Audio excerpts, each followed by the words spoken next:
సీరియల్లో సినిమాలో నటించాలనుకుంటున్నారా? అయితే వెంటనే మా యాక్టింగ్ స్కూల్లో జాయిన్ అవ్వండి. నమస్కారం అనిల్ సింగ్ గారు. నమస్తే శిరీష.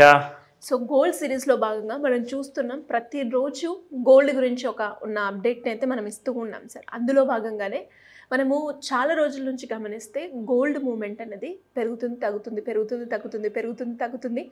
అండ్ పెరిగినా ఒక 10 రూపీస్, లేదంటే ఒకవేళ పడ్డా కూడా ఒక 10 రూపీస్, లేదంటే ఇంక్రీజ్ అయితే ఒక 100 రూపీస్. కానీ ఈరోజు గోల్డ్ రేట్ కనుక మనం చూస్తే ఆల్మోస్ట్ 73,000 ఉంది sir. Correct, that's true. Oh my god, అది టూ మచ్ హై అని మనం మాట్లాడుకున్న అనాలిసిస్ ప్రకారంగా చూస్తే టూ మచ్ హై అని చెప్తాను.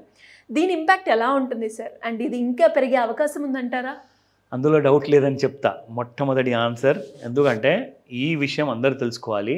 గోల్డ్ మనం చెప్తూ వచ్చాం 70,000 71,400 మధ్యలో ఉన్నంత కాలము అది సైడ్ వేస్లో ఉండి accumulation and distribution pattern create చేస్తుంది అని చెప్పాం.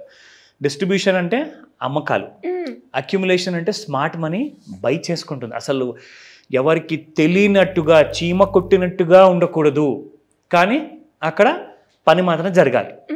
అండ్ ఎవరికి గుట్టు చప్పుడు కాకూడదు అనమాట. సో స్మార్ట్ మనీ అలాగే ఎంటర్ అవుతుందండి ఎప్పుడైనా మార్కెట్లో. సో గోల్డ్ విషయానికి వచ్చినప్పుడు కూడా smart money across the world, అది లండన్లో ఉన్న బులియన్ మార్కెట్ కానివ్వండి, ఇండియాలో ఉన్న MCXలో గోల్డ్ ఫ్యూచర్స్ మార్కెటే కానివ్వండి, అన్నిట్లో కూడా మనకు తెలియకుండానే బయర్స్ వస్తారు, కొనుక్కుంటారు తక్కువ రేట్లో, ఇక వెయిట్ చేస్తారు, అక్కడి నుంచి బ్లాస్ట్ టువర్డ్స్ అప్ సైడ్. ఎందుకంటే స్మార్ట్ మనీకి తెలుసు ఇక్కడ నుంచి ఈ గోల్డ్ అనేది పడబోయేది లేదు. ఆ విషయం మనకు కూడా తెలుసు. స్మార్ట్ మనిషికి తెలిసిన విషయమే మనం ఇక్కడ అందరూ చెప్తున్నాం. ఎందుకంటే స్మార్ట్ మనీ ఏం చేసిందంటే 70,000 రేంజెస్లో, 71,400 రేంజెస్లో సాలిడ్ సపోర్ట్ అనేది క్రియేట్ చేసింది. ఎందుకంటే వీళ్ళందరూ వచ్చేసి ఇక్కడ కొనుక్కున్నారు. అది మీకు ఎలా తెలుసు అంటారా? సింపుల్గా చార్ట్ చూపిస్తాను, అందులో మీకే అర్థమైపోతుంది. So it's not rocket science basically. But అలా అని నేను మీకు రికమెండ్ కూడా చేయట్లేదు. ఇది మీరు నేర్చుకోవాలి. ఆ సిరీస్లో భాగంగానే మనం అవేర్నెస్ క్రియేట్ చేస్తాం. ఎగ్జాక్ట్లీ. అండ్ ఇప్పుడు ఇంకొక ప్రశ్న, మీ ప్రశ్నలో 2 భాగాలు ఉన్నాయి. ఒకటి ఏంటంటే 73,000 is a huge kind of a rise. And అలాగే ఇంకొక వైపు చూస్తే సార్, ఎలాగో కేంద్ర ప్రభుత్వం 9 క్యారెట్ల బంగారాన్ని కూడా ఇంట్రడ్యూస్ చేయబోతుంది కదా అని అనిపిస్తుంది. బట్ ఈ 22 క్యారెట్ కొనుక్కునే అనే ఉద్దేశం ఉన్న వాళ్ళకి 73,000 అంత అఫోర్డబుల్ చేయలేని వాళ్ళు కూడా నిజమే. కానీ స్టిల్ మీ అందరికీ ఇది రేటు, గోల్డ్ రేట్ పెరిగినా కానీ ఖచ్చితంగా ఇది నేను శుభవార్త అని చెప్తా. అది ఎలా? అదేంటంటే అసలు పెరిగితే ఎక్కువ డబ్బులు పెట్టాలి కదా అంటే మీరు అడిగిన ప్రశ్నలోనే ఆ జవాబు ఉంది. ఇది ఆన్సర్ ఈజ్ 22 క్యారెట్ గోల్డ్ ఆభరణాలు గత కొన్ని దశాబ్దాలుగా అందరూ కొంటున్నారు, వేసుకుంటూ వస్తున్నారు. కానీ ఏ రోజు కూడా ఎవరు కూడా ఎన్ని క్యారెట్ల బంగారం అండి అని చెప్పేసి అడగరు. సింపుల్ అండి, ఎన్ని తులాలు ఇచ్చారు అమ్మాయికి అబ్బాయికి, గిఫ్ట్లో ఎన్ని ఇచ్చారు తులం విషయమే అడుగుతారు. సో 9 క్యారెట్లు లక్కీ నెంబర్ చాలా మందికి, అందరికీ కూడా అని చెప్పి కూడా సెంటిమెంట్ ఉంది. గవర్నమెంట్ ఏం చేసిందంటే 22 అలాగే 18 క్యారెట్ 14 క్యారెట్ ఇవన్నిటికీ కూడా ఎప్పుడో ఒక UID నెంబర్ ఇచ్చేసింది, హాల్మార్క్ జ్యువెలరీ లాగా. అంటే ఇది ఎందుకు అవసరం అంటే 9 క్యారెట్ల బంగారం గొలుసులు కూడా మీరు కొన్నారనుకోండి, ఆభరణాలు కొన్నారనుకోండి, అందులో నిజంగానే అంత ప్యూర్ గోల్డ్ ఉన్నదన్న విషయం మీకు ఎలా తెలియాలి? ఎవరిని అడుగుతారు? ఇప్పుడు మనం గోల్డ్ స్మిత్ దగ్గరికి వెళ్తామండి, నమ్మకంతో కొనుక్కుంటాం. అయ్యో మా తాత తరాలుగా అక్కడి నుంచి చేపిస్తూ వస్తున్నాము, వాళ్ళు కూడా వాళ్ళ తాతలప్పటి నుంచి చేసి పెడుతున్నారు మా కోసము ఇలాంటి ఆభరణాలు అంటారు. అదంతా కరెక్టేనండి, కానీ దానికి రుజువు ఏది? మీరైతే లెక్క బట్టి మరి ప్రతి రూపాయి కడుతున్నారు కదా అక్కడ గోల్డ్ కోసము, జ్యువెలరీ కోసము. మరి వాళ్ళు కూడా అలాంటి లెక్క మీకు ప్రూఫ్తో సహా చూపిస్తున్నారా? ఆ ప్రూఫ్ కోసమే, సరే వీళ్ళందరూ చీట్ చేస్తున్నారని నేను చెప్పట్లేదు, కానీ వాళ్ళు కూడా జెన్యున్గా చేస్తున్నా కానీ ప్రూఫ్ లేదే, అవునా? సో గవర్నమెంట్ ఆఫ్ ఇండియా ఏం చేసిందంటే ఒక హాల్మార్క్ అని చెప్పేసి ఒక బాడీ క్రియేట్ చేసింది. అదో ఒక సెల్ఫ్ స్టాట్యూటరీ గవర్నెన్స్ బాడీ అనమాట. ఇక్కడ వీళ్ళు ఏం చేస్తారంటే ఏ పొలిటికల్ లీడర్ చెప్పాడో, ఏ ప్రధానమంత్రి చెప్పారో, ఎవరు ముఖ్యమంత్రి చెప్పినా కానీ వినకుండా వాళ్ళ రూల్స్ని, ఇంటర్నేషనల్ స్టాండర్డ్స్ని వాళ్ళు ఫాలో చేస్తారు. అది కంపల్సరీ.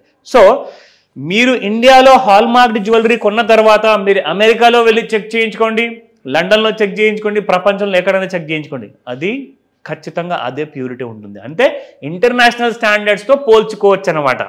ఓకేనా? Yes. సో అందుకే గవర్నమెంట్ ఆఫ్ ఇండియా మన అందరి కోసము 9 క్యారెట్ గోల్డ్ తీసుకొస్తుంది. అందులో ప్యూర్ ఫామ్ లో గోల్డ్ ఉంటుంది, కల్తీ అనేది మీకు ఉండదు. ఉంటే మీకు ఆ దృఢత్వానికి మారుపేరుగా ఉండాలి, గట్టిగా ఉండాలి అంటే కాస్తంత కాపర్ మిక్స్ చేస్తారు. అదంతా కామన్. 22 క్యారెట్ గోల్డ్ కూడా మిక్స్ చేస్తారు, ఇది కూడా చేస్తారు. సో ఇందాక నేను మీకు చెప్పాను 73,000 వరకు వెళ్ళినా కానీ మీకు శుభవార్తే.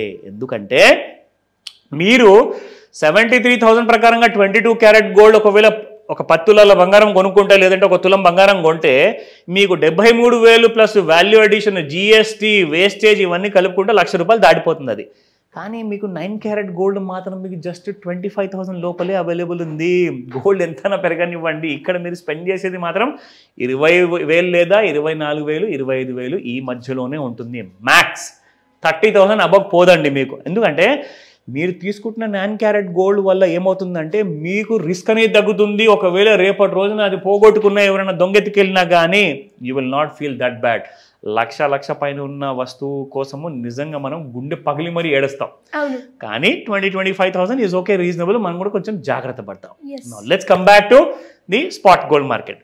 సో ఇవాళ మీ అందరి కోసము స్పాట్ గోల్డ్ మార్కెట్లో మరి గోల్డ్ రేట్ ఎందుకు పెరగలేదు, ఎందుకు పడింది, అండ్ ఇవాళ చార్ట్స్లో లైవ్లో ఎందుకు పెరుగుతుంది ఆ విషయం కూడా చెప్తా. 7,315 నిన్నటి ప్రైస్ ఉండే శిరీష. సో ఇవాళ చూసుకుంటే 7,314, ₹1 మైనస్లో ఉంది. కానీ గోల్డ్ రేట్ మాత్రం పెరిగింది. అదేంటబ్బా చెప్తా. నా 6,705 నిన్న ఉన్న 22 క్యారెట్ గోల్డ్ ప్రైస్ ఇది. ఈరోజు చూసుకుంటే 6,704, జస్ట్ బై -1 నా. ఇప్పుడు మీకు చెప్తాను ఇంట్రాడేలో అంటే గోల్డ్ ఇంటర్నేషనల్ మార్కెట్స్లో నిన్న రాత్రి పెరిగిందండి. అయితే 11:30కి ఇండియన్ మార్కెట్స్ క్లోజ్ అయిపోతాయి. ఎంసీఎక్స్ 12 గంటలకి నిన్నటి రేట్ ప్రకారంగా స్పాట్ గోల్డ్ మార్కెట్లో ప్రైసెస్ కూడా నిర్ణయించబడతాయి.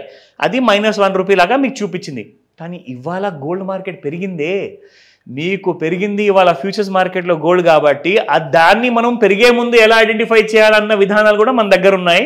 మీ అందరి ఇన్ఫర్మేషన్ కోసం చూపిస్తా. సార్ ఇక్కడ కూడా మనం పిచ్ ఫోక్ టూలే యూజ్ చేయాలి అంటారా? ఎలాగో పెరిగింది కదా, మనం ట్రెండ్ లైన్ వాడొచ్చు అంటారా? Very good question. ఎందుకంటే స్ట్రైట్ ఫాల్ లేదా స్ట్రైట్ రైజ్ ఎటువైపు అన్నా ఉందనుకోండి, అప్పుడు ట్రెండ్ లైనే మీకు ఎక్కువగా ఉపయోగపడుతుంది. పిచ్ ఫోక్ అవసరం ఉండదు.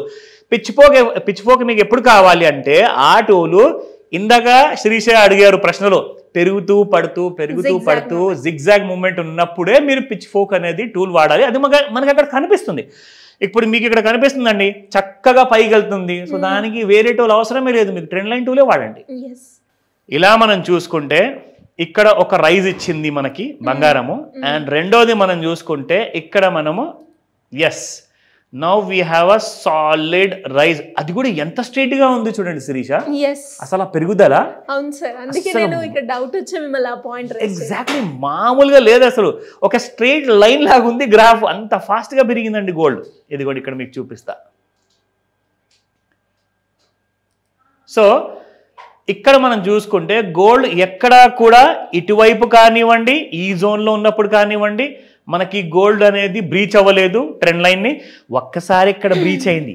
మళ్ళీ మీరు చూసారా, మళ్ళీ మనం ఆలోచిస్తాం, ఓహో అనిల్ సార్ చెప్పారు పిచ్ ఫోక్ టూల్ వాడమని, సరే మనం ఏమైనా చేద్దామా, వాడి డన్. డెఫినెట్లీ ఒకసారి మీ సాటిస్ఫాక్షన్ కోసం నేను పిచ్ ఫోక్ టూల్ కూడా వాడి చూపిస్తా. బట్ అవసరం లేదు కదా సార్? అబ్సల్యూట్లీ. బట్ ఏంటంటే జస్ట్ మీ క్లారిటీ కోసం, ఒక చిన్న క్లారిటీ కోసం ఇదిగోండి. సో చూసుకున్నారు కదా, ఇక్కడ పిచ్ ఫోక్ మీకు కరెక్ట్గా సపోర్ట్ తీసేసుకొని ఇక్కడి నుంచి పెరుగుతూ చూడండి, మళ్ళీ అప్ సైడ్ని కూడా బ్రేక్ అయి పైకి వెళ్ళిపోయింది. అంటే ఇట్స్ అన్ ఎగ్జార్బిటెంట్ రైజ్ అనమాట.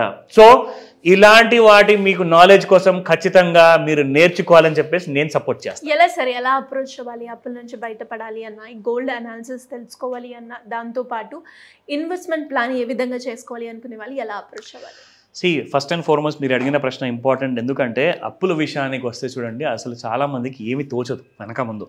అసలు నేను ఇందులో నుంచి ఎలా బయటికి రావాలో దేవుడా హెల్ప్ చేయండి అని చెప్పేసి అనుకుంటుంటారు. మీ అందరి కోసం కూడా ఒక మంచి మాస్టర్ క్లాస్ ఉండబోతుంది. ఇందులో మీకు కావాల్సిన సొల్యూషన్స్, దాన్ని ఎలా మనం అరికట్టుకోవాలి, ఇలాంటి ప్రాబ్లంలో మళ్ళీ రాకుండా ఏం చేయాలి, స్ట్రాటజీస్ ఏంటి, లెర్నింగ్స్ ఏంటి, ఏం అవసరం ఉంటుంది, నేను ఎంతవరకు చదువుకొని ఉండాలి, అవసరమే లేదు. మీరు అసలు 10th క్లాస్ వరకు కూడా చదువుకోకున్నా కానీ మీరు చిన్న లాజిక్ వాడితే చాలు, you will be one of the best investors.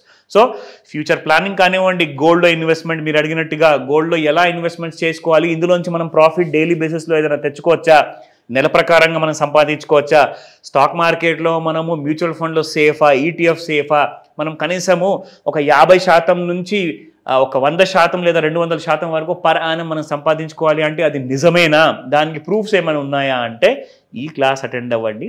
ప్రశ్నలు ఉన్నాయా మీ మైండ్లో, స్క్రీన్ పైన ఉన్న నెంబర్కి కాల్ చేయమని చెప్తాను శిరీష, ఎందుకంటే మన టీం రెడీగా ఉంది మీ అందరికీ సహాయం చేయడానికి. Thank you sir, thank you so much. Welcome Sirisha.